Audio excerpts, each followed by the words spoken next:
Chers amis, soyez les bienvenus ici à l'AED, nous sommes très heureux de vous accueillir. Vous le savez, l'une des missions principales de l'AED, c'est de vous informer sur la situation des chrétiens en détresse partout dans le monde. Et pour cela, nous organisons notamment chaque année une nuit des témoins, à la fois pour prier pour les martyrs de l'année et aussi pour écouter le témoignage de témoins venus du monde entier. Ces témoins, vous nous demandez souvent de leurs nouvelles et aujourd'hui, nous sommes heureux de vous partager leur actualité. Ces témoins, ce sont des religieuses, des prêtres, des évêques qui vivent leur foi au Christ fidèlement dans leur pays, malgré la violence, malgré les difficultés et malgré l'oppression.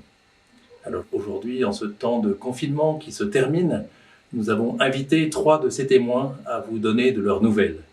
Le premier d'entre eux, c'est Monseigneur Jean Bart, qui est évêque à Alep, en Syrie. Il était venu nous voir en 2016 et à l'époque, son pays traversait sa 5e année de guerre. Aujourd'hui, la guerre en Syrie n'est pas tout à fait terminée et en plus, le pays subit de graves sanctions économiques imposées par la communauté internationale. C'est un peu une double peine qui est infligée aux populations syriennes. Alors, chaque jour, Monseigneur Jean Bart se bat pour aider les familles chrétiennes à rester dans le pays. Notre deuxième témoin qui vient nous rendre visite, c'est Sœur Kingbo, qui vient du Niger. Elle était venue à notre rencontre en 2017 et elle nous avait raconté la violence que subissaient les chrétiens. À cette époque, nous étions 2 années après les attentats en France contre Charlie Hebdo. Rendez-vous compte, dans le pays, la plupart des églises avaient été pillées, incendiées ou mises à sac par les djihadistes. Aujourd'hui, la violence n'a pas diminué, mais malgré tout, Sœur Kingbo témoigne de son espérance pour son pays et pour l'avenir du Niger. Et puis enfin, notre troisième témoin, c'est Monseigneur Castro. Il vient du Mexique et vous l'aviez rencontré en 2018. Il vous avait beaucoup ému par son témoignage. Il nous avait raconté comment son pays est englué dans la violence due au cartel de la drogue et à la corruption. Dans ces conditions, l'Église est une des seules institutions qui reste présente auprès des plus pauvres.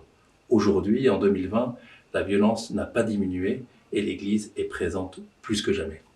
Alors, écoutons avec attention chacun de nos grands témoins et puis je vous invite du fond du cœur à continuer à les soutenir par votre prière et par vos dons. Merci beaucoup.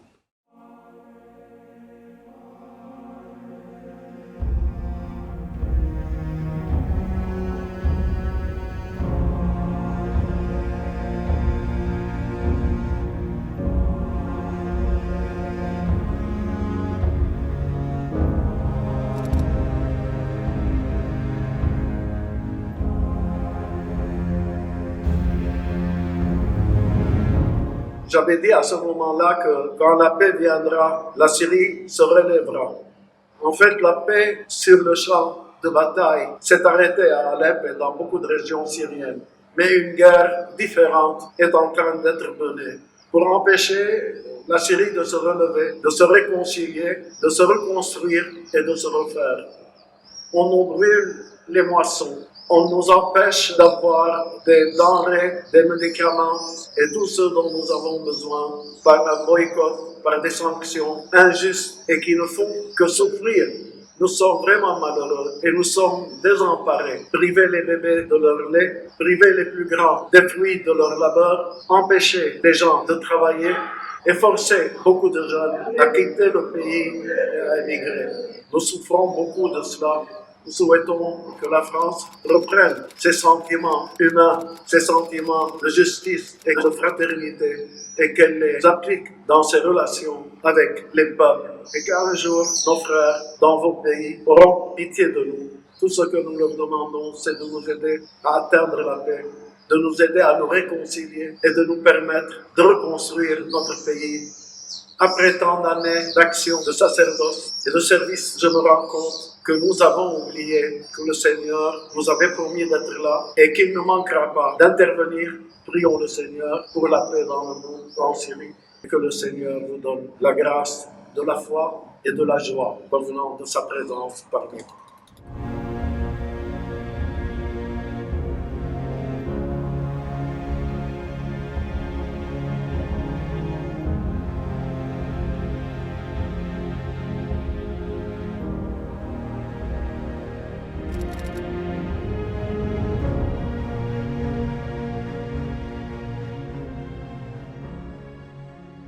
Au cours de l'émission La Nuit des témoins, je relatais les événements douloureux que l'Église au Niger avait vécus suite à la caricature de Mohamed dans le journal Charlie Hebdo. Et je partageais aussi nos activités, notamment les sessions organisées par notre congrégation religieuse à l'intention des femmes, des jeunes filles, des chefs de village et des imams. Ces rencontres regroupaient plus de 300 participants.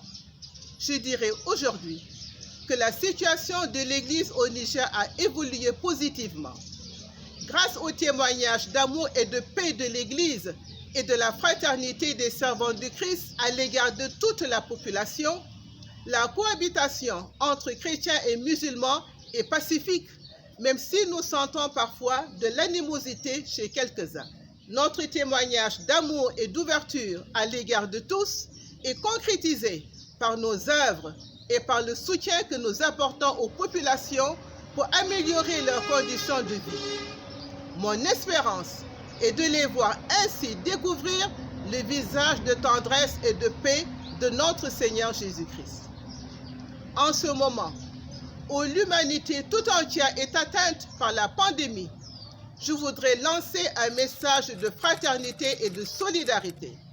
Soyons tous unis pour bâtir un monde meilleur.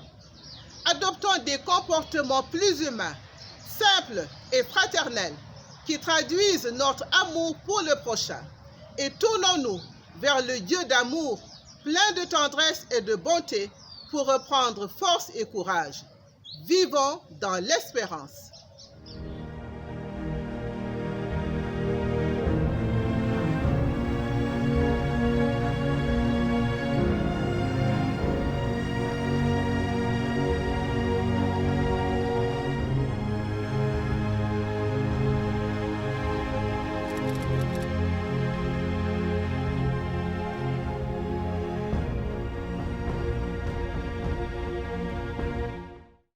The situation in our church since I was present with you in 2018 has been getting worse every day. The church in Mexico is living now not only with the COVID-19 pandemic, but also another very serious pandemic, the violence. In the last 4 months, we have had 3,000 martyrs a month. Thousands and thousands of families in Mexico suffer from insecurity, violence, robberies, corruption, and impunity. Our people continue to live a very painful way of the cross, and the suffering in many brothers and sisters is almost incredible. Mexico lives one of the most complex crossroads in its contemporary history. We certainly hope for a better world, and of course that Mexico can make echo of the good news from the gospel. The Mexican Episcopate has prepared a global pastoral project 2031-2033. Why these years?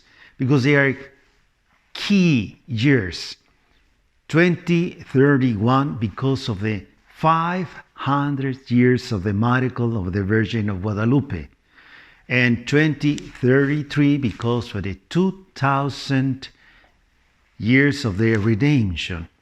And with this, the church in Mexico, the Episcopate, want to give a good foundations for an effective pastoral work in the face of these global problems, Mexican problems, diocesan problems, and to help the people of God to generate hope, to strengthen and rebuild a fuller human life for all his children, especially those scared by this new phenomena, and a life that reflects in every person.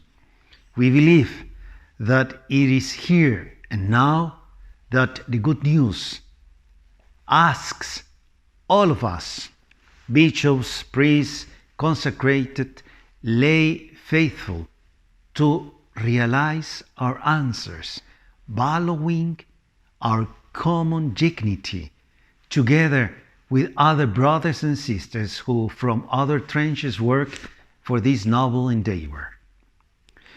We pray that the heart of the kingdom of God, which is a shalom, it means peace, be for all believers the presence of Jesus Christ himself, that all the people of God as a whole, we can renew our baptism and work efficiently for the reconstruction of peace and justice. God bless you. Nos 3 témoins et tous ceux que nous avons vus et écoutés ces dernières années nous rapprochent du chemin de croix que vivent tant d'autres chrétiens. Nous prions tout spécialement pour eux, comme nous y a encore récemment invité le pape François.